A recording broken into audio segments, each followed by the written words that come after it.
ನಾಳೆಲ್ಲ ಹನುಮ ಜಯಂತಿ ಪ್ರಯುಕ್ತ ಹನುಮನ ದೇವಸ್ಥಾನಗಳಿಗೆ ಭೇಟಿ ಕೊಟ್ಟು ದೇವರ ದರ್ಶನ ಪಡ್ಕೊಂಡ್ರು.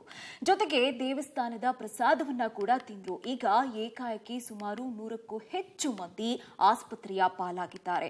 ದೇವಸ್ಥಾನದ ಪ್ರಸಾದವನ್ನ ತಿಂದು ಫುಡ್ ಪಾಯ್ಸನ್ ಉಂಟಾಗಿದೆ. ಜೊತೆಗೆ ಮಹಿಳೆ ಕೂಡ ಮೃತಪಟ್ಟಿದ್ದಾಳೆ. ಬೆಂಗಳೂರು ಹೊರವಲಯದ ಹೊಸಕೋಟೆ ಪಕ್ಕದಲ್ಲಿ ಪ್ರಸಾದ ತಿಂದಂತಹ ಜನ ಆಸ್ಪತ್ರೆಗೆ ದಾಖಲಾಗಿದ್ದಾರೆ. ಓರ್ವ ಮಹಿಳೆ ಪ್ರಾಣ ಬಿಟ್ಟಿದ್ದಾರೆ. ಹನುಮ ಜಯಂತಿ ಅಂತ ದೇವರ ದರ್ಶನಕ್ಕೆ ಹೋದವರು ಆಸ್ಪತ್ರೆ ಬೆಡ್ ಮೇಲೆ ನರಳಾಡ್ತಾ ಇದ್ದಾರೆ.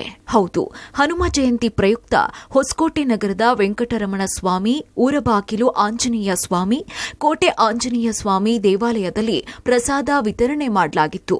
ಪುಳಿಯೋಗರೆ, ಪಾಯಸ, ಲಡ್ಡುವನ್ನ ಸೇವಿಸಿದಂತಹ ಭಕ್ತರಿಗೆ ಫುಡ್ ಪಾಯ್ಸನ್ ಆಗಿ ವಾಂತಿ ಭೇದಿ ಆಗಿತ್ತು.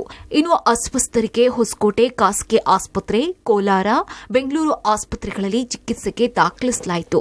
ಆದರೆ ಚಿಕಿತ್ಸೆ ಫಲಕಾರಿಯಾಗದೆ 65 ವರ್ಷದ ಸಿದ್ದಮ್ಮ ಸಾವನ್ನಪ್ಪಿದ್ದಾರೆ. ನಿನ್ನೆ ಸಾಯಂಕಾಲದಿಂದ 5:30 ರೀಸನ್ ಏನನ್ನು ಗೊತ್ತಿಲ್ಲ.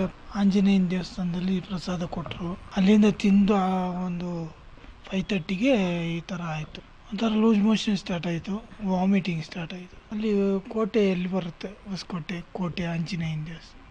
ಎಲ್ಲರಿಗೂ ಆ ಥರ ಆಗಿದೆ ಅಂತ ಹೇಳ್ತಾ ಇದ್ದಾರೆ. ನಮಗೆ ಅಲ್ಲಿ ಪುಳಿಯೋಗರೆನೂ ಕೇಸರಿ ಬಾತ್ ಕೊಟ್ಟರು. ಇನ್ನು ಅಸ್ವಸ್ಥರಾಗಿದ್ದವರ ಪೈಕಿ ಸಿದ್ದಮ್ಮ ಅನ್ನೋರು ಸಾವನ್ನಪ್ಪಿದ್ದಾರೆ.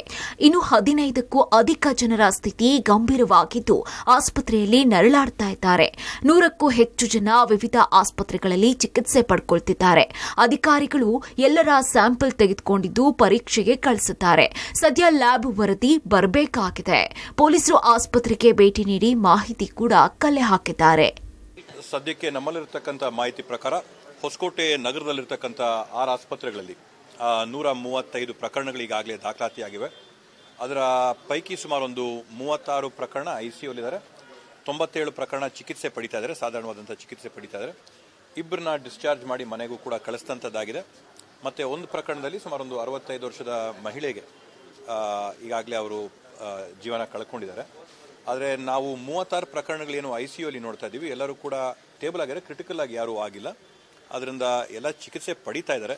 ಇವತ್ತು ನಾವು ನೇರವಾಗಿ ವೈಕುಂಠ ಏಕಾದಶಿಯಲ್ಲಿ ಕೊಟ್ಟಂಥ ಪ್ರಸಾದನೋ ಅಥವಾ ಹನುಮ ಜಯಂತಿಯಲ್ಲಿ ಕೊಟ್ಟಂಥ ಪ್ರಸಾದನೋ ಆ ದೇವಸ್ಥಾನದಲ್ಲಿ ಈ ದೇವಸ್ಥಾನದಲ್ಲಿ ಅಂತ ಈಗಾಗಲೇ ನಾವು ಹೇಳಕ್ಕೆ ಸಾಧ್ಯ ಇಲ್ಲ.